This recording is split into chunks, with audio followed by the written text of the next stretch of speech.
Hello बच्चों, welcome back to my channel. कैसे हैं आप लोग।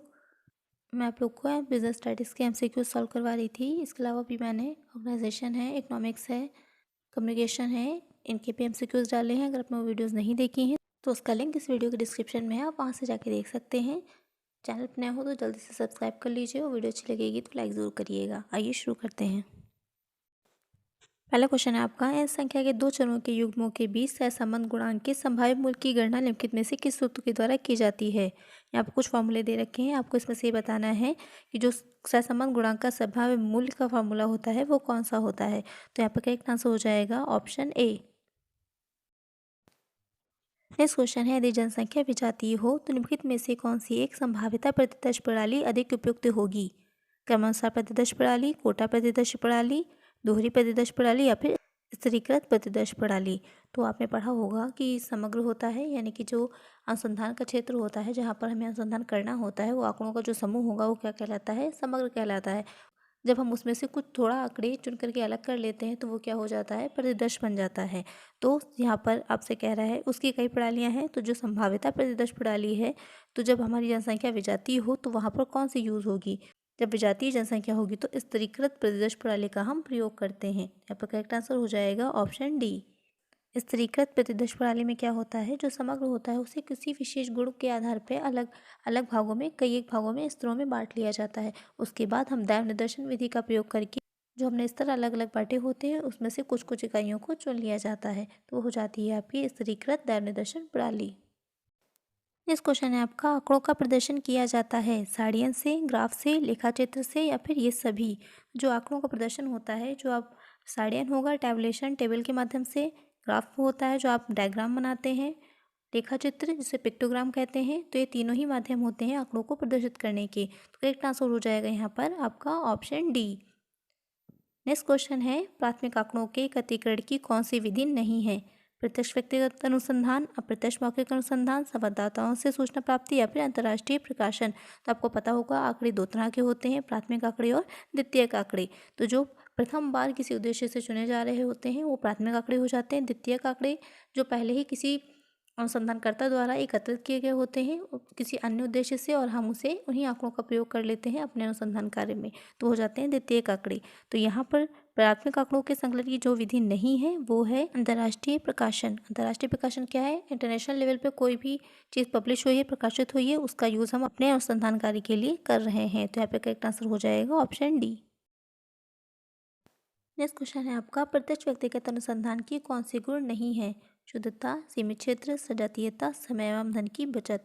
तो जो प्रत्यक्ष व्यक्तिगत अनुसंधान है, यानी कि प्रत्यक्ष रूप से अनुसंधान करता है, सूचनाओं को एकत्रित करता है, तो वहाँ पर उसमें शुद्धता भी रहेगी, लेकिन ये सीमित क्षेत्र में ही पॉसिबल हो पाता है, क्योंकि अगर क्षेत्र विस्तृत होगा तो प्रत्यक्ष रूप से अनुसंधानकर्ता अपना कार्य नहीं कर पाएगा।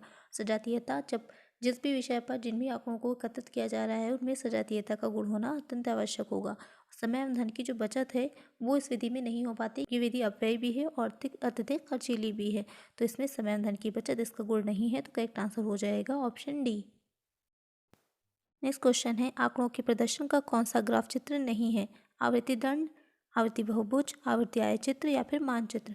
तो ये तीनों ही आपके आवृत्ति दंड, आवृत्ति बहुभुज और आवृत्ति आयचित्र ग्राफ चित्र के रूप है। मानचित्र जो होता है वो ग्राफ चित्र का रूप नहीं है। करेक्ट आंसर हो जाएगा ऑप्शन डी। नेक्स्ट क्वेश्चन है आपका, साकी की विधि में कौन से तथ्य शामिल हैं। आंकड़ों का संग्रह, आंकड़ों का वर्गीकरण, आंकड़ों का सारणीयन, आंकड़ों का प्रस्तुतिकरण या फिर आंकड़ों का विश्लेषण एवं निर्वचन। तो आपने पढ़ा होगा, तो ये सारे ही तथ्य जो हैं वो स्टेप बाय स्टेप आपके आते हैं। सबसे पहले आंकड़ों का संग्रह किया जाता है, फिर उनको वर्गीकृत किया जाता है, उसके बाद उनको टैबुलेशन यानी कि सारणीयन होता है, फिर उनको प्रस्तुत किया जाता है, प्रस्तुतिकरण है। जैसे कि आपने इससे पहले के क्वेश्चन में पढ़ा था, रेखा चित्र है, दंड चित्र है, इसके माध्यम से प्रस्तुत किया जाता है। उसके बाद हम आंकड़ों का विश्लेषण करते हैं, उनके निर्चन करते हैं। तो करेक्ट आंसर होगा यहाँ पर ऑप्शन डी। नेक्स्ट क्वेश्चन है आपका, निम्नलिखित आंकड़ों का बहुलक ज्ञात करें। यहाँ पर एक सीरीज दे रखी है, आयु है, छात्रों की संख्या। कौन सी सीरीज दे रखी है, 0 to 5, 5 to 10। तो किस तरह की सीरीज हो जाएगी ग्रुप सीरीज। तो इसमें हम जब बहुलक निकालते हैं तो सबसे पहले क्या करेंगे, ये देखना होता है कि किस वर्ग की आवृत्ति सबसे ज़्यादा है। तो यहाँ पर हम देख रहे हैं कि जो 25 है आपकी आवृत्ति, यानी 10 से 15 वाले वर्ग की आवृत्ति 25, वो सबसे ज़्यादा है, तो हमारा बहुलक इसी में ही होगा। तो उसके बाद हम नोट कर लेंगे अपना बहुलक वर्ग 10 से 12, L1 हो जाएगा 10, F1 हो जाएगा 25, F0 होगा 10, F2 हो जाएगा 15 और I हो जाएगा 5। क्योंकि डिफरेंस कितने का है, 5 का है। अब इसके बाद हम क्या करेंगे, अपना फार्मूला रखेंगे। इसको बनाने का फार्मूला क्या था आपका, F1 minus F0 upon 2F1 minus F0 minus F2 into I. अब इसको जो भी हमने जो है नोट किया था उसे फॉर्मूले में रख लेंगे, सॉल्व कर लेंगे। कितना निकल के आएगा मोड हमारा 13 निकल के आ जाएगा। वही हो जाएगा हमारा आंसर। करेक्ट आंसर क्या हो जाएगा, ऑप्शन सी। अलग अलग सीरीज़ में मीन मोड मीडियन किस तरीके से निकालते हैं, किस अलग अलग मेथड से। अगर आपको डिटेल में उसकी वीडियो चाहिए तो उसका लिंक मैंने डिस्क्रिप्शन में दे दिया है। मैंने अलग से इसके लिए प्लेलिस्ट भी बनाई हुई है, वहाँ पर जाकर आप डिटेल में उन्हें समझ सकते हैं कि कैसे हम इसे निकालते हैं।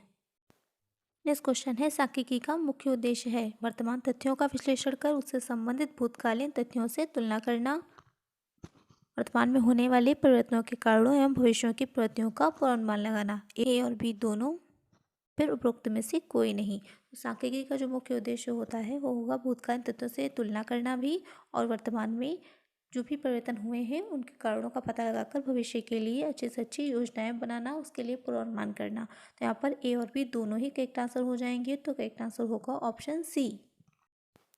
नेक्स्ट क्वेश्चन है आपका, निम्नलिखित आंकड़ों का विस्तार एवं विस्तार गुणांक ज्ञात करें। यहाँ पे सीरीज दे रखी है, ग्रुप सीरीज में यहाँ पर डेटा दे रखा है, उससे आपको क्या निकालना है, रेंज निकालना है और कोफिशिएंट ऑफ रेंज निकालना है। तो आप लोगों ने पढ़ा होगा इसका फॉर्मूला क्या होता है, M1 माइनस M0। जो सबसे बड़ा अंक दे रखा होता है, जो सबसे छोटा दे रखा होता है उसको हम माइनस कर देते हैं बड़े से छोटे को।